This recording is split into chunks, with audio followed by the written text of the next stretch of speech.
अवां खे अपडेट ॾियूं पिया। शिकारपुर पुलिस जी शानदार कार्रवाई। चक जा ॿ मुग़वी पुलिस मुक़ाबले खां पोइ ॾक बंदि वटां बाज़ियाब थी विया आहिनि। मुग़नि जो आर्सन SSP शिकारपुर वटि पहुची शुक्रिया अदा कयो आहे। खेसि अजरक ऐं हार पाराया, जिन ते पुलिस जे हक़ में नारेबाज़ी पिणु कई। थाणी नापरकोट जी हद ॾक बंदि वटि पुलिस मुक़ाबले खां पोइ 15 ॾींहं अॻु अगवा थी वियल अहमदुल्ला वलद मोहम्मद सचल सुमरो ऐं मोहम्मद ताहिर वलद मोहम्मद पठान सुमरो बाज़ियाब थी विया आहिनि।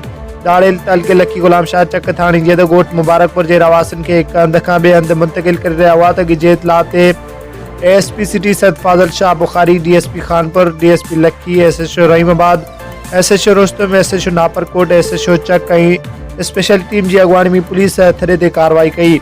पुलिस खे ईंदो ॾिसी दाड़ियलनि हथियारनि जा मुंहं खोले छॾिया। पुलिस जी जवाबी फायरिंग में ॾुहारनि खे मुग़वी छॾे भॼण ते मजबूर कयो। मुग़नि जी बाज़ियाबी वारे इतला खां पोइ संदसि वारस SSP Shikarpur retired captain Fidan Ali वटि पहुची विया। खेसि अजरक ऐं हार पाराया, संदसि शुक्रिया अदा कयो ऐं पुलिस जे हक़ में नारा हयां।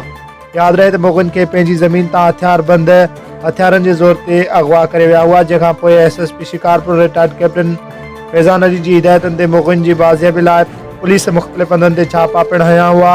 अॼु दाड़ियलनि जी मौजूदगी ऐं उन्हनि पारां मुग़नि खे ॿिए हंधि मुंतक़िल करण वारे ॻिजे इतला ते पुलिस बर वक़्तु कार्रवाई करे बिना कंहिं नुक़सान जे मुग़नि खे बाज़ियाब करायो आहे।